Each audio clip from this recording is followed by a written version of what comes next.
Hello, welcome to Revenant Reads. I'm Ben, and this is another edition of Fresh Red Kills.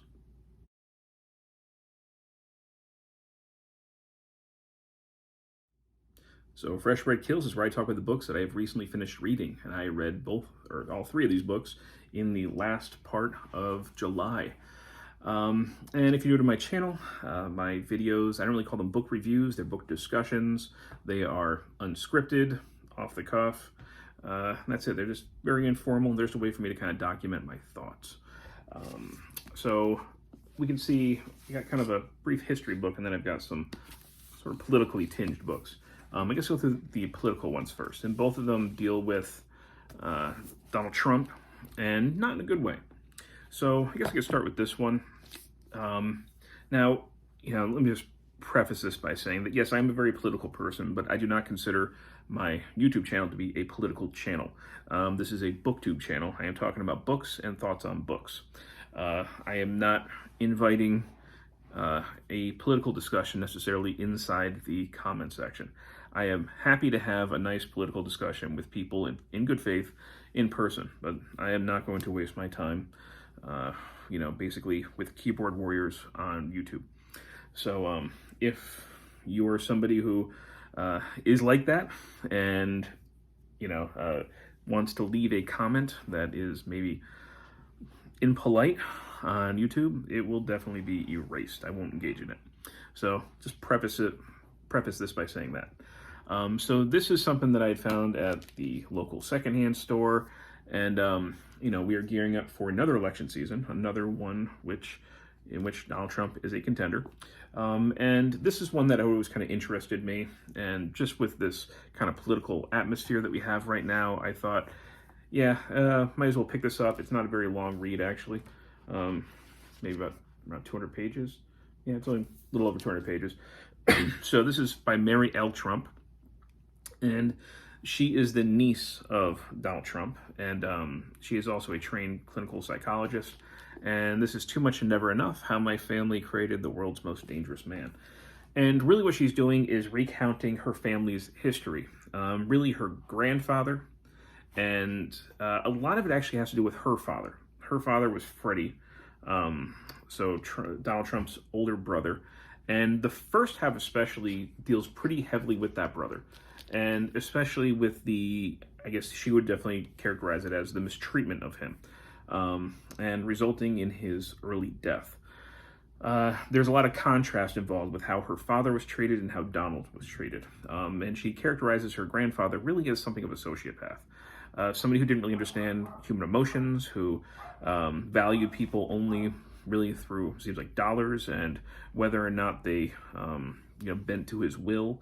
And yet, Donald Trump was able to grow up seeing the way that his older brother, who was supposed to be heir to the Trump empire, or the grandfather really built up the huge business, how his brother Freddie was treated.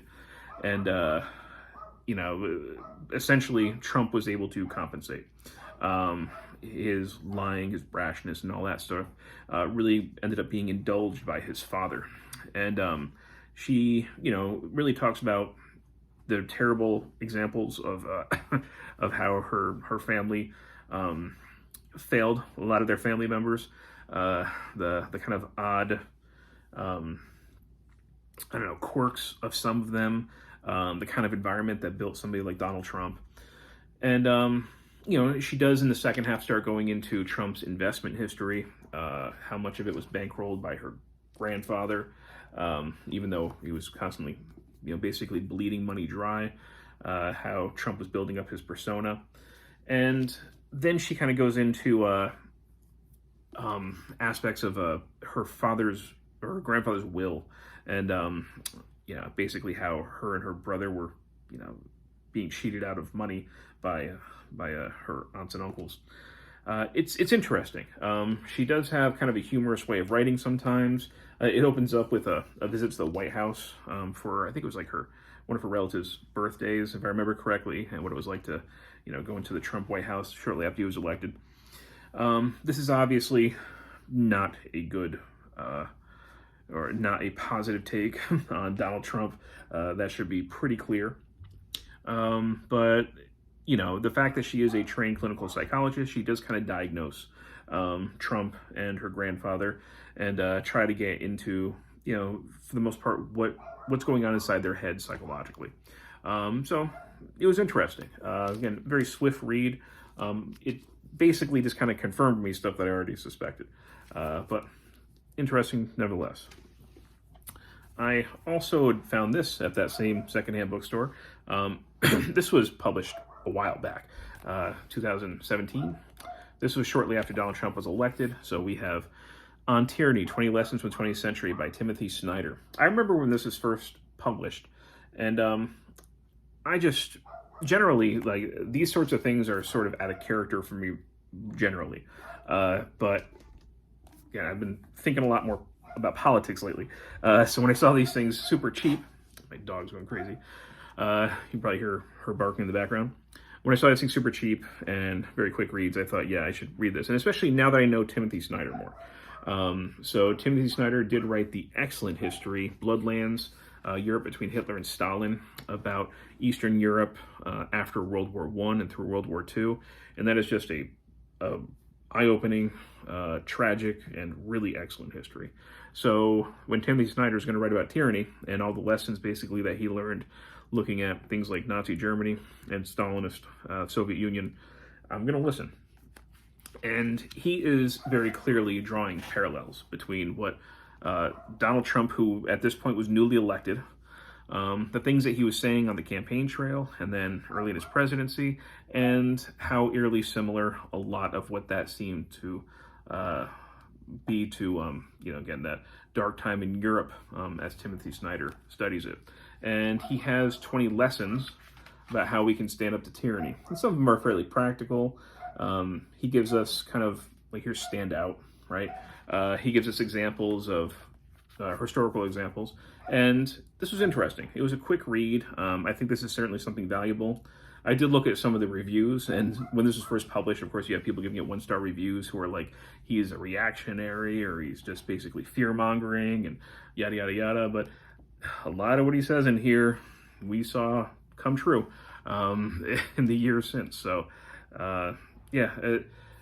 if he had reissued this today, you could have far more examples to fill this book. But a very quick read, nonetheless. I mean, you can get through this in about an hour. Same with this. This isn't related to those things. I just put this in because it was a super quick read. Again, I read it in about an hour.